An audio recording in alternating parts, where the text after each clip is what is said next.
a Humberto Campodónico, expresidente de Petroperú, catedrático de la Universidad Nacional Mayor de San Marcos. Más adelante vamos a conversar sobre el tema también de Antamina Serísimo, pero Humberto, usted hace algunos días, gracias por estar con nosotros, publicó una columna en la que comentaba la situación y las expectativas actuales con respecto a lo que debería ser la renegociación de Camisea. Eso en un contexto ya se sabe, ¿no?, de unas declaraciones del presidente sobre nacionalización, estatización. Luego hemos conversado en este mismo programa con el ministro Pedro Franque, que ha aclarado cuál es la situación, pero de todas maneras queda pues la interrogante de qué cosa es lo que se va a renegociar. Buenas noches, Humberto Campodónico, gracias por estar con nosotros. Buenas noches, ¿qué tal? Un saludo a toda tu teleaudiencia. Usted plantea en la columna cuál tendría que ser una hoja de ruta hacia la renegociación y comienza con el tema de las reservas. Lo que se sabe es que el nivel de reservas que se tienen no responden a nuevas exploraciones. Allí, para empezar, la empresa tendría que hacer inversiones adicionales, ¿verdad? Bueno, yo creo que uno de los temas importantes es aumentar las reservas y para eso tienen que aumentar las inversiones. Y eso es un tema que se tiene que negociar con las empresas. En este momento la regalía, por ejemplo, del lote 88 y del lote 56 es una regalía del 37%. Y en caso de una negociación para nuevas inversiones habría que ver el tema de la regalía, no que baje la regalía ya existente, pero podría haber una discusión acerca de una menor tasa para inversiones nuevas, ¿no? Porque no olvidemos que las reservas tanto del lote 88 como del 56 provienen de inversiones de Shell, una empresa que exploró, gastó como 500 millones de dólares, encontró las reservas y luego se fue, porque no pudo encontrar un acuerdo con el Estado. Por tanto, las reservas, que siempre son un tema muy importante en hidrocarburos, porque uno puede perforar y encontrar o no encontrar, siempre hay un riesgo.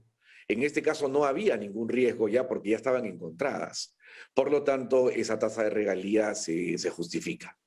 Entonces yo creo que ese es un tema importante, pero me parece que uno de los temas claves acá tiene que ver con la masificación, o sea, llevar el gas a los hogares.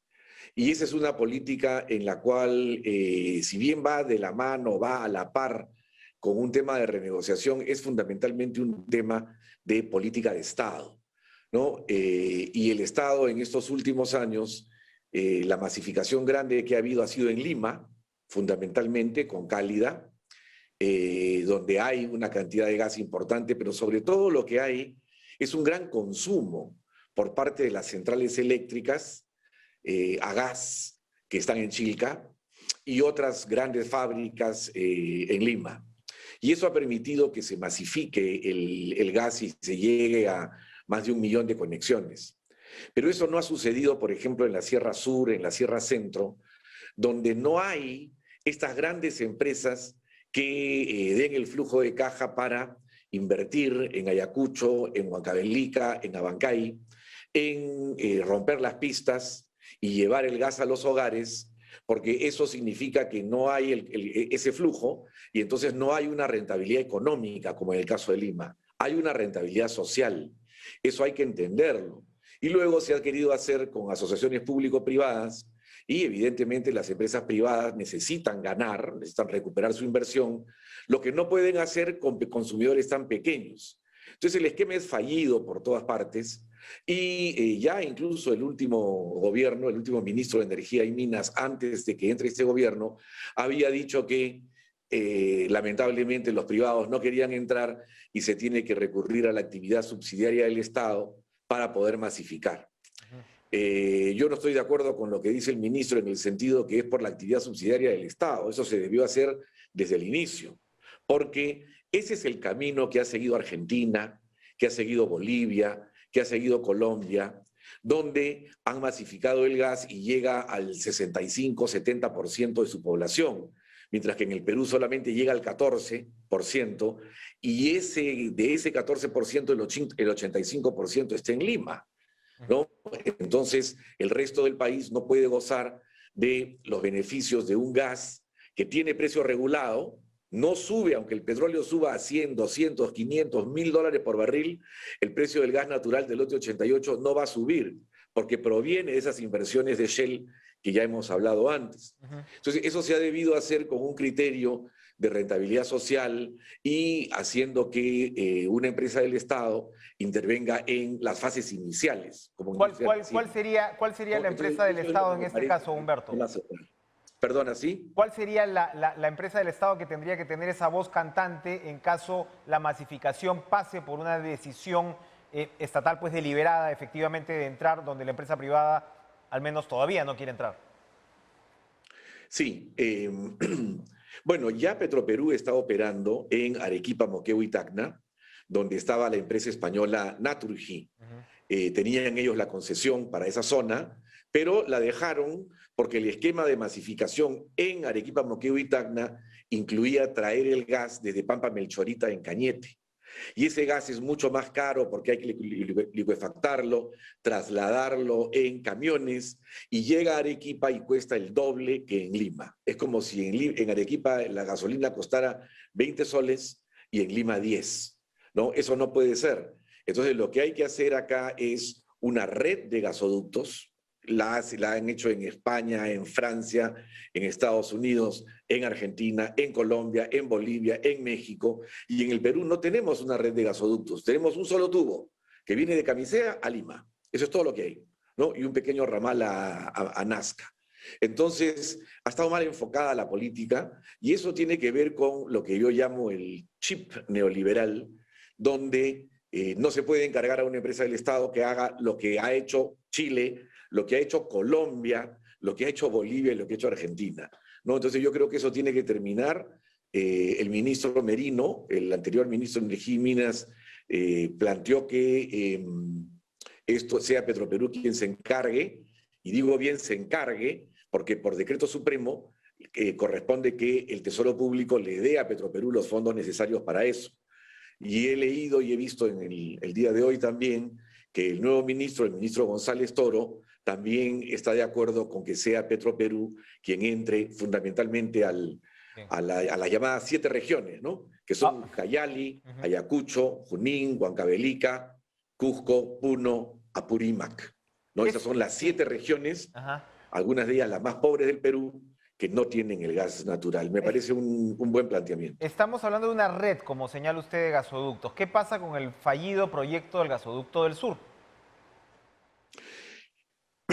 Claro.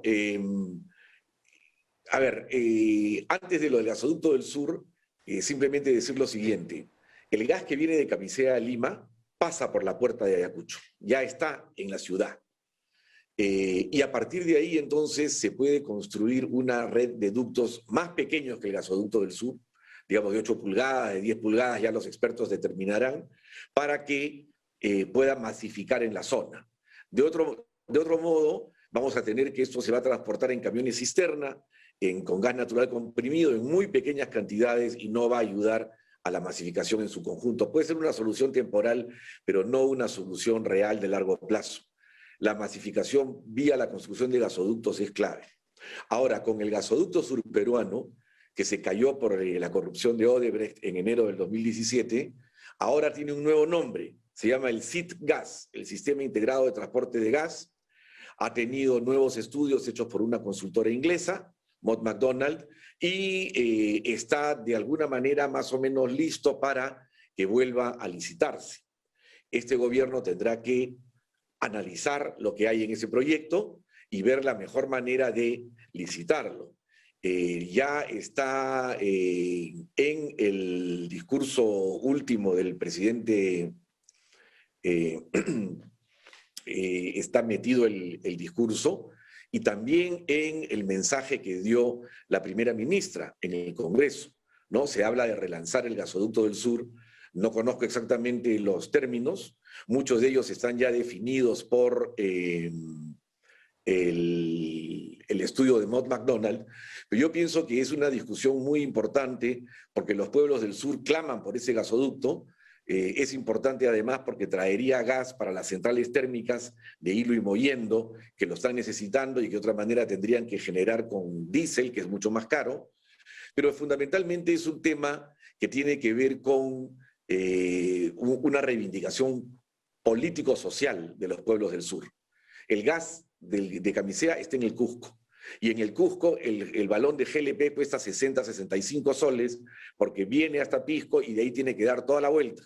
Y de ahí llegar a Madre de Dios, etcétera, que es carísimo. Entonces, esas poblaciones que tienen poder adquisitivo bajo, que son las más pobres del país, necesitan un gasoducto y necesitan acceder a ese combustible que en Colombia está en Bogotá, está en Medellín, está en Cali, está en Cartagena, está en Barranquilla, está en Boyacá. En Bolivia está en La Paz, en Oruro, en Sucre, Chuquisaca, Potosí, Tarija, Cochabamba. Y aquí, fundamentalmente, en el 85% está en Lima. Lima y algo. Lo que las regiones quieren es tener lo que Lima tiene, porque Lima es parte del Perú y no es un tema aislado. Entonces yo creo que esta discusión va a ser muy importante y el tema de la masificación de la Sierra Centro y Sur puede ser lanzado de manera relativamente rápida y puede avanzar. Esperemos que eso se dé en los próximos días y semanas. Ya está anunciado, pero falta evidentemente una certificación o digamos, una promulgación legal que autorice este encargo para Petroperú. Un comentario final, Humberto, sobre el anuncio, ¿no?, de la refinería de Talara, que entraría pues en operaciones en abril del 2022. Controversial, tiene sus críticos, usted ha defendido siempre el proyecto. ¿En qué punto entonces ya arranca a funcionar esta refinería? Bueno, el directorio de Petroperú ha explicado que han habido una serie de demoras ligadas a temas contractuales de los contratistas, valga la redundancia, pero que esto se soluciona para abril del 2022. Y me parece muy importante porque en estos momentos Petroperú está importando el 100% de los combustibles que vende, salvo lo que produce Conchán. Y por lo tanto el margen que tiene es mínimo porque es el margen de un importador. En cambio, cuando la refinería de Talara funcione con los nuevos equipamientos, lo que va a tener es un margen de refinación muy grande, que es la diferencia entre el costo de producción del petróleo y el margen que puede tener. Y eso le va a provocar un alivio importante y flujos de dinero para realizar inversiones. Y yo simplemente quiero mencionar que ya está próximo Petroperú también de volver a explotar petróleo. Está por salir, o debiera ya salir, el decreto supremo que autoriza a Petroperú a tener el 100% del lote 192. Ha demorado 4 o 5 años esa consulta previa, y entonces Petroperú ya quedará en condición de negociar ese lote con los socios que ha escogido a lo largo del tiempo, ¿no? Y ya hay una propuesta de socios. Eso le permitiría a Petroperú la vuelta a la integración vertical, de la cual Petroperú salió en el año 96, cuando se vendió el lote 8 y otros lotes petroleros.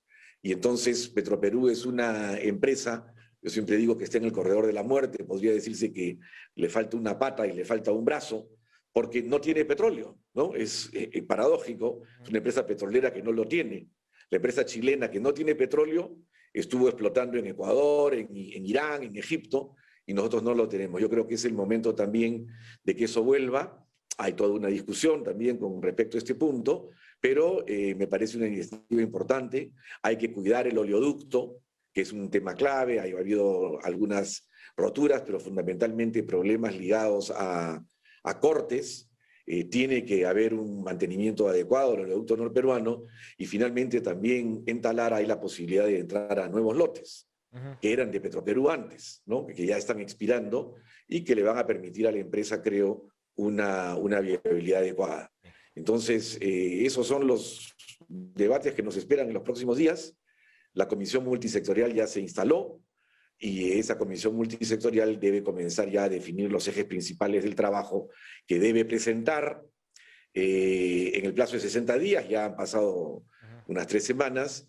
Y con ese encargo que haga la comisión multisectorial, se lo da a Perú Petro para que Perú Petro lo lleve a la negociación con las empresas del consorcio Camisea. Perfecto. ¿No? Es un momento importante para el país, es una reivindicación de larga data que esperamos llegue a buen puerto vía una negociación con las empresas de buena fe por ambas partes, ¿no? O sea, yo no quiero pronosticar que la negociación va a ser negativa, tampoco puedo decir que va a ser completamente positiva, pero sí que es el momento de entrar a negociar de buena fe. Han habido 500 renegociaciones en el Perú de diferentes contratos. Solamente 4 o 5 ha pedido el Estado, una de ellas en el 2006 para el precio del gas del lote 88. Esperemos que este pedido de renegociación llegue también a buen puerto y que tengamos entonces ahí una sinergia entre la posición de los inversionistas privados con el Estado para tener nuevamente una buena cantidad de gas, una masificación y mejores condiciones contractuales para todos los peruanos. Gracias, Humberto Campodónico, expresidente de Petroperú, por acompañarnos esta noche. Vamos a ir a una pausa, pero regresamos a conversar antes de